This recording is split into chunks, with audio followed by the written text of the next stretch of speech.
Investment അല്ലെങ്കിൽ നിക്ഷേപം എന്ന് കേൾക്കുമ്പോൾ നമ്മുടെയെല്ലാം മനസ്സിൽ ആദ്യം വരുന്നത് ഓഹരി വിപണിയോ റിയൽ എസ്റ്റേറ്റോ അല്ലെങ്കിൽ സ്വർണമോ ഒക്കെയാണ്. തീർച്ചയായും ഇവയൊക്കെ നിങ്ങളുടെ പണം വർദ്ധിപ്പിക്കാൻ സഹായിക്കും. എന്നാൽ ഭൂരിഭാഗം ആളുകളും നിക്ഷേപത്തെക്കുറിച്ച് ചിന്തിക്കുന്ന രീതിയിൽ ഒരു വലിയ തെറ്റുണ്ട്.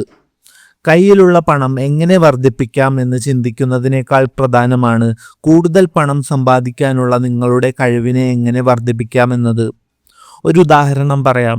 സ്കൂൾ പഠനം കഴിഞ്ഞ് പ്രത്യേക നൈപുണ്യങ്ങളൊന്നുമില്ലാത്ത ഒരാൾക്ക് ജോലി വിപണിയിൽ ലഭിക്കുന്ന വരുമാനം വളരെ കുറവായിരിക്കും. എന്നാൽ ഏതെങ്കിലും ഒരു പ്രത്യേക സ്കില്ലിൽ ഒരു സർട്ടിഫിക്കേഷനോ പരിശീലനമോ നേടിയാൽ അയാളുടെ വരുമാനം പെട്ടെന്ന് തന്നെ ഇരട്ടിയോ അതിലധികമോ ആയി വർദ്ധിക്കും. അതായത് പുതിയൊരു കാര്യം പഠിക്കാൻ നിങ്ങൾ നടത്തുന്ന ചെറിയൊരു നിക്ഷേപം നിങ്ങളുടെ ജീവിതകാലം മുഴുവൻ ലഭിക്കുന്ന വരുമാനത്തെ വലിയ രീതിയിൽ സ്വാധീനിക്കുന്നു. ഇതാണ് ലോകത്തിലെ ഏറ്റവും വലിയ നിക്ഷേപം.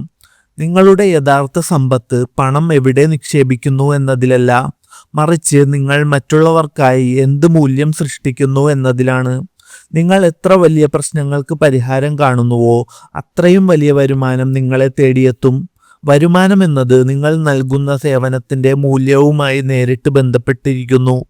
ഇതുപോലുള്ള ഉപകാരപ്രദമായ അറിവുകൾക്കായി ദയവായി എൻ്റെ ഈ ചാനൽ ഇപ്പോൾ തന്നെ സബ്സ്ക്രൈബ് ചെയ്യുക. നിങ്ങളുടെ ഈ പിന്തുണയാണ് എനിക്ക് കൂടുതൽ നല്ല വീഡിയോകൾ ചെയ്യാൻ പ്രചോദനം നൽകുന്നത്. തുടർന്ന് പറയുകയാണെങ്കിൽ, ചെറുപ്പകാലത്ത് നിങ്ങളുടെ ഏറ്റവും വലിയ ആസ്തി പണമല്ല, മറിച്ച് നിങ്ങളുടെ ഏണിംഗ് പൊട്ടൻഷ്യൽ അഥവാ പണം സമ്പാദിക്കാനുള്ള കഴിവാണ്. പണം വളരെ സാവധാനം മാത്രം വളരുന്ന ഇടങ്ങളിൽ നിക്ഷേപിക്കുന്നതിനേക്കാൾ ബുദ്ധി അത് നിങ്ങളിൽ തന്നെ നിക്ഷേപിക്കുന്നതാണ്. പുതിയ കോഴ്സുകൾ, പുസ്തകങ്ങൾ, വർക്ക്ഷോപ്പുകൾ എന്നിവയിലൂടെ നിങ്ങളുടെ അറിവ് വർദ്ധിപ്പിക്കുന്നത് ഓഹരി വിപണിയിൽ നിന്ന് ലഭിക്കുന്ന 10% ലാഭത്തേക്കാൾ വേഗത്തിൽ നിങ്ങളെ വളർത്തും. ഇതിനെ ഒരു പാലം പണിയുന്നതുമായി താരതമ്യം ചെയ്യാം. നിങ്ങൾ പഠിക്കുന്ന ഓരോ പുതിയ സ്കില്ലും ആ പാലത്തിലെ ഓരോ ഇഷ്ടികകളാണ്. ആദ്യത്തെ കുറച്ച് ഇഷ്ടികകൾ വെക്കുമ്പോൾ നിങ്ങൾക്ക് മാറ്റമൊന്നും തോന്നില്ല. ചിലപ്പോൾ വരുമാനവും ലഭിച്ചു എന്ന് വരില്ല. എന്നാൽ പകുതി വഴിയിൽ വെച്ച് ആ പണി ഉപേക്ഷിക്കുന്നത് വലിയ അബദ്ധമാണ്. പലരും ചെയ്യുന്ന തെറ്റ് ഒരു കാര്യം പാതി വഴിയിൽ നിർത്തി മറ്റൊന്നിലേക്ക് പോകുന്നതാണ്. പകരം ഒരു ലക്ഷ്യത്തിൽ ഉറച്ചു നിന്ന് നിങ്ങളുടെ കഴിവുകൾ ഒന്നിനു പുറകെ ഒന്നായി വളർത്തുക.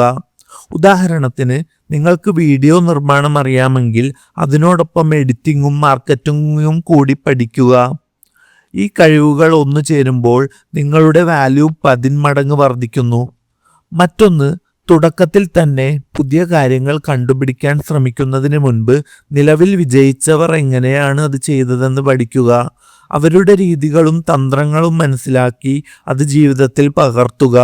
ചുരുക്കത്തിൽ, സമ്പന്നനാകുക എന്നത് പണം ലാഭിക്കുന്നത് മാത്രമല്ല, സ്വയം ഒരു മികച്ച ആസ്തിയായി മാറുന്നതിലൂടെയാണ്. നിങ്ങളുടെ ഭാവി മെച്ചപ്പെടുത്താത്ത കാര്യങ്ങൾക്കായി പണം കളയാതെ ലോകത്തിന് മൂല്യമുള്ള കാര്യങ്ങൾ ചെയ്യാൻ നിങ്ങളെ തന്നെ പ്രാപ്തരാക്കുക.